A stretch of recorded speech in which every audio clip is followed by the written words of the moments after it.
مزی کی کتاب تہذیب الکمال فی اسماء الرجال، جلد نمبر 5، چھاپ مؤسسۃ الرسالہ، کتاب چھپی ہے سنہ 1985 میں. ٹھیک ہے، اس کتاب میں لے کے چلتے ہیں آپ کو صفحہ نمبر 74 میں، صفحہ نمبر 74 میں. یہ ہے ترجمہ نمبر 950. جعفر ابن محمد سلام اللہ علیہ، ہمارے آقا، ہمارے مولا، ہمارے شفیع، ہمارے زندگی میں ہمارے نجات کی امید، شبیہ الرسول صلی اللہ علیہ وآلہ، شبیہ امیر المؤمنین علیہ السلام، ثانی الرسول صلی اللہ علیہ وآلہ، ثانی امیر المؤمنین علیہ السلام، ثانی الحسن، ثانی الحسین، صلوات اللہ علیہم اجمعین. حضرت زہرا سلام اللہ علیہ کا کے عصمت کا، ان کی پاکی کا، ان کی طہارت کے وارث، ہمارے سید، ہمارے مولا، ہمارے آقا حضرت امام جعفر الصادق علیہ السلام. یہ مخالفین کی کتابیں آپ کو دکھا رہا ہوں عزیز، مخالفین کی کتابیں دکھا رہا ہوں، ان کی زندگی نامہ ہے. اچھا، یہاں پر آپ کی خدمت میں عرض کریں، اس کتاب میں یہاں پہ روایت کرتے ہیں عامر بن المقدام سے کہ قال كنت اذا نظرت الى جعفر بن محمد سلام اللہ علیہما وآلہما علمت انه من سلالة النبی. یہ جماعت عمریہ کے بہت بڑے محدث ہیں اور بہت بڑے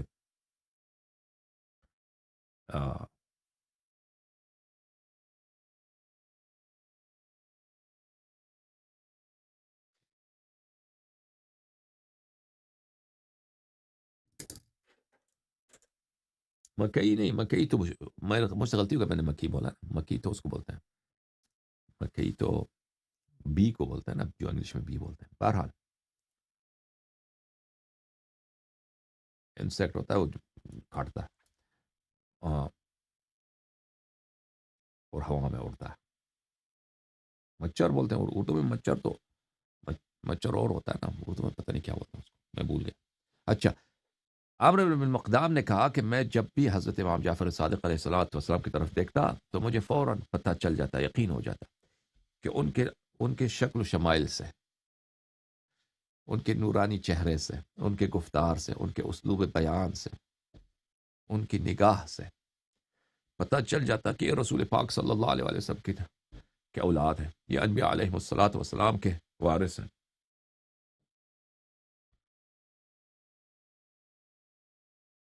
پھر روایت کرتے ہیں عامر ابن ثابت سے، عامر ابن ثابت سے، عامر ابن ثابت کہتے ہیں رأیت جعفر ابن محمد عند الجمرة العظمى، کہ میں نے حضرت امام جعفر صادق علیہ السلام کو موسم حج میں دیکھا.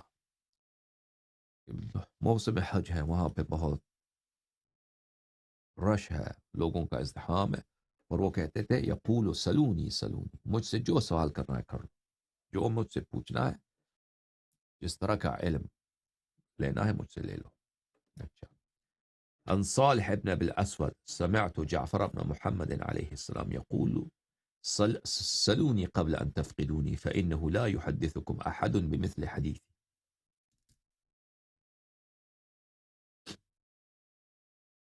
حضرت امام جعفر صادق علیہ السلام فرماتے تھے کہ مجھ سے جو سوال کرنا ہے کر لو، اس سے پہلے کہ میں تمہارے درمیان نہ رہوں، کہ مجھ جیسا تجھ سے صاحب گفتار میرے بعد کبھی نہیں آئے گا. اچھا، پھر روایت کیا ہے انہوں نے، اور یہ کتاب تہذیب الکمال جماعت عمریہ کا بہت ہی اہم کتاب ہے. اچھا، روایت کرتے ہیں سند کے ساتھ کہ حسن ابن زیاد کہتے ہیں کہ میں نے ابو حنیفہ سے سنا کہ ابو حنیفہ سے کسی نے پوچھا، ابو حنیفہ سے کسی نے پوچھا من افقہ من رأیت، من افقہ من رأیت، سب سے عالم ترین شخص اے ابو حنیفہ جس کو تو نے دیکھا کون ہے؟ تم نے اتنے تابعین دیکھے ہیں، تم نے اتنے اتباع تابعین دیکھے ہیں، بلکہ بعض تو کہتے ہیں کہ ابو حنیفہ نے صحابہ کو بھی دیکھا. ٹھیک ہے، تم نے اتنے لوگوں کو دیکھا، اس میں سے سب سے زیادہ عالم صاحب علم کون تھا؟ تو اس نے کہا ما رأيت احدا افقه من جعفر بن محمد صلوات اللہ علیہ. میں نے کسی کو حضرت امام جعفر صادق علیہ السلام جو حضرت امام باقر علیہ السلام کے فرزند و نور عین ہیں ان سے زیادہ عالم تر، فقیہ تر، دانا تر اور اوسع علم کا مالک، وسیع تر علم کا مالک کسی کو نہیں دیکھا. سب سے عالم ترین شخص میں نے زندگی میں دیکھا تو وہی ہے. لما اقدمہ المنصور الحیرہ، حیرہ ایک علاقہ ہے کوفے کے قریب عراق میں. منصور ان کو نے بلایا تھا، ان کو لے کے آئے تھے حیرہ میں. بعث الی فقال، منصور نے مجھے پیغام بھیجا، یا ابا حنیفہ ان الناس قد فتنوا بجعفر ابن محمد سلام اللہ علیہما وآلہما فہیئ له من مسائلک الصعاب. ابو جعفر منصور نے کہا کہ دیکھو، مجھے بلایا اور کہا کہ ابو حنیفہ دیکھو. ابو جعفر منصور میں نے کہا کون ہے؟ نا خلیفہ وقت تھا. اس کی حکومت کہاں ہے؟ افریقہ سے لے کر خراسان تک اس کی حکومت ہے. پورا عالم اسلام اس کے قبضے میں ہے.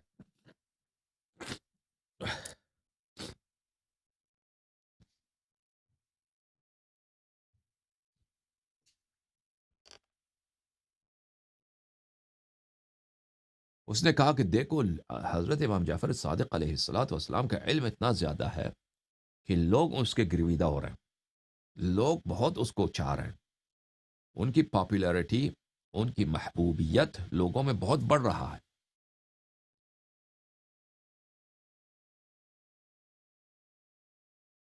لوگوں میں بہت بڑھ رہا ہے.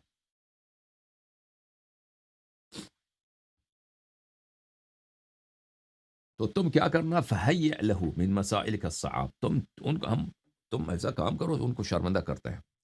تم جا کے بہت سخت ترین، مشکل ترین سوالات تم تیار کر لو، ہم میرے سامنے تم ان سے سوال کرو. پھر مشکل سوالات میں کہیں تو پس جائے گا وہ. تو اس طرح لوگوں میں ان کو ہم شرمندہ کریں گے. ٹھیک ہے نا؟ اب کس کا حکم ہے؟ بادشاہ کا حکم ہے. کس کو حکم ہے؟ ابو حنیفہ کو حکم ہے. ابو حنیفہ کا کام ہی کیا ہے؟ مسئلے مسائل بیان کرنا. وہ تو ہے مفتی مجتہد. ٹھیک ہے نا؟ تو جب بادشاہ کا حکم ہو اور بادشاہ بھی منصور ہو، پورے خزانے دنیا کے اس کے ہاتھ میں، ٹھیک ہے نا، تو مولوی کا کام ہی کیا ہوتا ہے؟ مولوی ہوتا ہے دربار کا نوکر. مولوی سب یا تو چور ہوتے ہیں یا دربار کے نوکر ہوتے ہیں. یہ یاد رکھو. مولوی، چور، اکثر، سب نہیں بلکہ شاید کہنا سب کہتے ہیں، اکثر کہتے ہیں. آپ مجھے بتاؤ، سب مولوی چور ہوتے ہیں یعنی یا اکثر چور ہوتے ہیں؟ ان میں اس مسئلے میں اختلاف ہے، لیکن چور تو ہوتے ہیں. ٹھیک ہے نا؟ اور دربار کے نوکر، پیسے کے نوکر. اب مثلا اب دیکھو، عمران جو ہے، عمران خان وہ وزیر اعظم تھا. ٹھیک ہے نا؟ اب وہ اس کو جیل میں ڈالا. کتنے شیعہ مولوی آئے، کتنے شیعہ مولوی بیان دے رہے ہیں عمران خان کے لیے. او بھائی تمہیں کیا ہے؟ اس نے کب تمہاری حمایت کی ہے؟ اس نے تو ہمیشہ طالبان کی حمایت کی ہے. جب پاکستانی فوج جو ہے وہاں پہ صوبہ سرحد میں اور شمالی علاقہ جہات میں جب مار رہا تھا کن کو؟ یہی طالبان کو. تو یہی تو حمایت کر رہا تھا طالبان کی کہ ان کو نہ مارو، ان کو نہ مارو، ان کو بچاؤ. وہ بھول گئے آپ لوگ؟ اس نے کب تمہاری تمشیوں کی حمایت کی؟ اس نے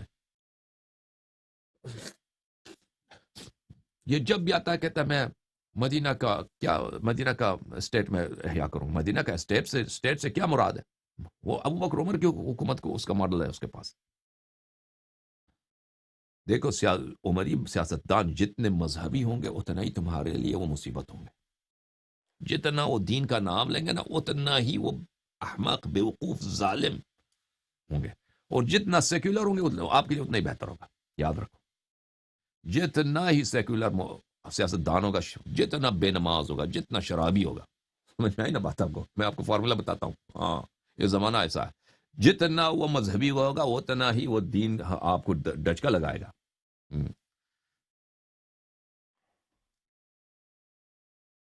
اچھا، تو اس مسئلے میں آپ اختلاف ہے. مولوی دربار کے وہ تو نوکر تو ہوتے ہیں، لیکن سب ہوتے ہیں یا اکثر ہوتے ہیں؟ سب کے سب 100% یا اکثر؟ اس مسئلے میں اختلاف ہے. ویسے ہوتے تو یہ ہیں دربار کے نوکر، اور اس طرح چور بھی مولوی. تو بہرحال ابو حنیفہ کو حکم آیا بادشاہ سے کہ تم جا کے اب میرے لیے تو مشکل سے مشکل ترین سوالات تم بنا لینا. تو اب ڈیوٹی جو لگا دی نا، ابو حنیفہ اپنا ہوم ورک کرے گا یا نہیں کرے گا؟ اور بابا جی ابو حنیفہ اپنا ہوم ورک کرے گا یا نہیں کرے گا؟ بالکل اپنا ہوم ورک کرے گا ابو حنیفہ. وہ چلا گیا پھر. تو کیا کہ فہیأت له 40 مسئلہ. تو ابو حنیفہ کہتا میں چلا گیا ادھر، میں بیٹھ گیا بھائی ہوم ورک کرنے کے. بادشاہ نے ہوم ورک دیا تو جتنا ہو سکا مشکل اسے 40 مسئلے بنا دی مشکل. ثم بعث الی ابو جعفر فاتیته بالحیرہ. تو اب پھر بادشاہ سلامت نے مجھے دربار میں بلایا، میں گیا دربار میں. فدخلت علیہ وجعفر جالس عن یمینہ سلام اللہ علیہ. میں گیا، بادشاہ ادھر بیٹھا، حضرت امام جعفر صادق علیہ السلام اس کے دائیں ہاتھ پہ بیٹھے. ابو حنیفہ کہتا ہے، یہ ابو حنیفہ کے الفاظ ہیں، اور یہ کتاب کس کی کتاب ہے؟ مزی کی کتاب ہے، یوسف المزی کی کتاب تہذیب الکمال فی اسماء الرجال. وہی ہے، نص الفاظ دکھا رہا ہوں. فلما بصرت بہما، کہتا ہے میں نے دیکھا کہ حضرت امام جعفر صادق علیہ السلام تشریف فرمائے اور ساتھ میں بادشاہ بھی ہے، ابو جعفر منصور، وقت کا فرعون بیٹا ہے. ابو حنیفہ کے نص الفاظ دیکھو عزیزو، یہ ابو حنیفہ کے نص الفاظ ہیں. فلما بصرتهما، جب میں نے ان دونوں کو دیکھا، دخلنی لجعفر علیہ السلام من الحیبت ما لم يدخل لأبی جعفر. ہاں، جو حیبت مجھ پہ طاری ہو گیا حضرت امام جعفر صادق علیہ السلام کی، جو حیبت مجھ پہ طاری ہو گیا ہے حضرت امام جعفر صادق علیہ السلام کی، بادشاہ کی کوئی حیبت مجھ پہ اس طرح طاری نہیں ہوا. میں نے جب میں وہاں پہ گیا ہوں دربار میں، امام جعفر صادق علیہ السلام تشریف فرمائے، ساتھ میں منصور، ابو جعفر منصور بیٹھے ہیں، ٹھیک ہے نا. ہاں، ہونا تو یہ چاہیے تھا کہ جو حیبت ہے، جو ڈر ہے بادشاہ کا، کیونکہ وقت کا فرعون ہے، وہ کسی کو بھی چاہتا ہے اس کو زندہ اس کو دفنا دیتا ہے. وہ تو کسی پہ رحم نہیں کرتا تھا، منصور زندہ دفنا دیتا تھا اپنے دشمنوں کو. تو چاہیے تو یہ تھا کہ اس کا حیبت پکڑ لے، لیکن نہیں، یہ امامت کا حیبت ہے، رسول اللہ صلی اللہ علیہ وسلم کا وقار ہے. تو میں گیا، ان کا حیبت مجھ پہ طاری ہو گیا. کس شخص پہ طاری ہو گیا؟ وہی شخص جس کی ڈیوٹی یہ دی بادشاہ نے کہ تم جا کے 40 مشکل سوال تیار کرو تاکہ ہم ان کو شرمندہ کریں. سبحان اللہ، یہ اعجاز ہے یا نہیں ہے؟ یہ کرامت ہے یا نہیں ہے؟ اچھا، پھر کہتا ہے ابو حنیفہ کہتا ہے فسلمت، میں وہاں پہ گیا، میں نے سلام دی. وأذن لی، بادشاہ نے مجھے اجازت دی. فجلست، میں بیٹھ گیا. ثم التفت الى جعفر فقال یا ابا عبد اللہ تعرف هذا؟ سلام اللہ علی امیر المؤمنین وسلام اللہ علی الامام الصادق.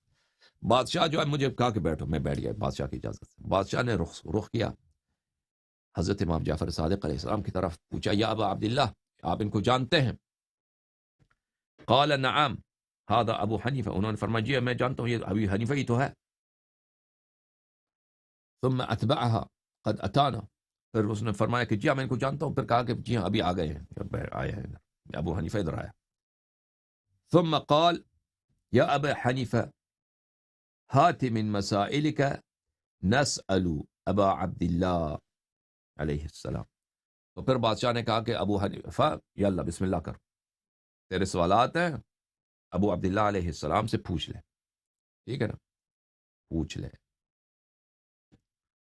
اور بھائی یہاں پہ آپ ابو حنیفہ کو لعنت، کسی کو لعنت یہاں پہ اجازت نہیں ہے ہمارے چیٹ میں. بھائی ایڈمن حضرات کہاں ہیں آپ لوگ؟ وابتدأت اسألہ، تو میں نے شروع کیا ان سے سوال کرنا. وكان يقول في المسألة أنتم تقولون فيه كذا وكذا وأهل المدينة يقولون كذا وكذا ونحن نقول كذا وكذا. میں نے جو بھی مسئلہ ان سے پوچھا ہے تو حضرت امام جعفر صادق علیہ السلام اس طرح سے جواب دیتے تھے، کیونکہ علم کے 2 بڑے مرکز تھے اس زمانے میں. علم کا ایک مرکز تھا مدینہ منورہ، علم کا ایک مرکز تھا بغداد، کوفہ، عراق.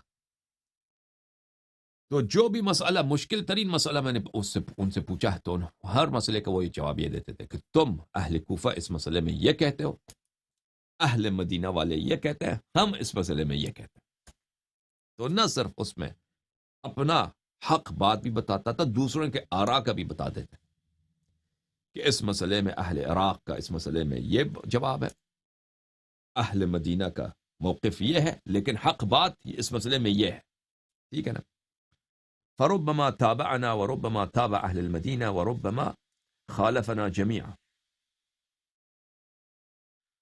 بعض دفعہ یہ ہوتا تھا کہ وہ اہل عراق کی بات کی تائید کرتے تھے، بعض دفعہ اہل مدینہ کی بات کی تائید کرتے تھے، اور بعض دفعہ دونوں کو تختیہ کرتے تھے، خطا قرار دیتے تھے، اور اب کہتے تھے کہ اس مسئلے میں حق کچھ اور ہے.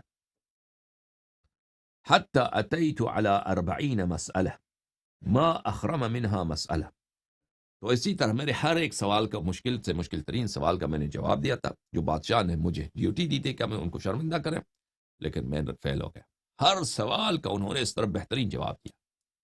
40 مسئلے اسی طرح میں ان سے پوچھتا رہا، ہر مسئلے کا جواب دیا، اور کسی بھی مسئلے میں انہوں نے کسی قسم کا ضعف، کسی قسم کی نادانی، کسی قسم کا کمزوری کا مظاہرہ نہیں کیا، سب کا بہترین جواب دے دیا. ثم قال ابو حنیفہ پھر کہتے ہیں الیس قد روینا ان اعلم الناس اعلمهم باختلاف الناس. کیا ابو حنیفہ کہتا ہے کہ اس روایت کی شروع میں کیا تھا؟ روایت کی شروع میں یہ تھا کسی نے ابو حنیفہ سے پوچھا کہ سب سے فقیہ، سب سے زیادہ عالم، سب سے زیادہ دانشور آپ نے کس کو پایا ہے؟ تو ابو حنیفہ نے کہا کہ حضرت امام جعفر صادق علیہ السلام. پھر یہ ابو حنیفہ نے یہ واقعہ سنا ہے، پھر وہ کہتا ہے کیا یہ روایت نہیں ہے کہ اعلم الناس اعلمهم باختلاف الناس، کہ سب میں لوگوں میں سے عالم ترین فرد وہی ہے کہ سب لوگوں کے اقوال جانتا ہو. تو میں نے ان سے 40 مسئلے پوچھے، انہوں نے سب علماء کے اقوال بتائے اور پھر بتایا کہ اس میں حق بات کون سی ہے. اور بہت دفعہ ایسا ہوا کہ سب علماء کو انہوں نے تختیہ کیا اور حق بات ان کے مخالف بیان کیا. ٹھیک ہے نا؟ ٹھیک ہے، یہ اعجاز ہے یا نہیں عزیزو؟ یہ اعجاز ہے. وہ صرف وہی شخص دنیا کے مشکل سے مشکل ترین، یعنی ابو حنیفہ اپنے زمانے کا بہت بڑا عالم ہے، وہ جا کے مثلا وہ ہوم ورک کرتا ہے کہ مشکل سے مشکل ترین سوالات جمع کرو. ٹھیک ہے نا؟ یہ کسی کے بس کی بات نہیں ہے. آج کے زمانے میں بھی اگر آپ امتحان کر لیں نا کہ مشکل سے مشکل ترین سوالات کسی بھی سبجیکٹ میں آپ جمع کر لیں، کسی شخص سے پوچھ لیں اور وہ سب کا صحیح جواب دے دے، اور اس مسئلے میں سب علماء کے اقوال بھی آتے ہوں، تو یہ اعجاز ہے. یہ دنیائی علم سے یہ حاصل نہیں ہوتی، سیکھنے سے کہ آپ جا کے کسی کی شاگردی کریں تو اس طرح علم آپ کے پاس آ جائے گی. یہ مطالعہ کرنے سے حاصل نہیں ہوتی ہے علم، یہ کتابیں پڑھنے سے یہ علم حاصل نہیں ہوتی، یہ شاگردی کرنے سے علم حاصل نہیں ہوتی. یہ علم ہے جو اللہ نے نبی صلی اللہ علیہ وسلم کو عطا کیا ہے. یہ وہ علم ہے جو نبی صلی اللہ علیہ وسلم نے وسیع امیر المؤمنین علیہ الصلوۃ والسلام کو عطا کیا ہے، اور ان سے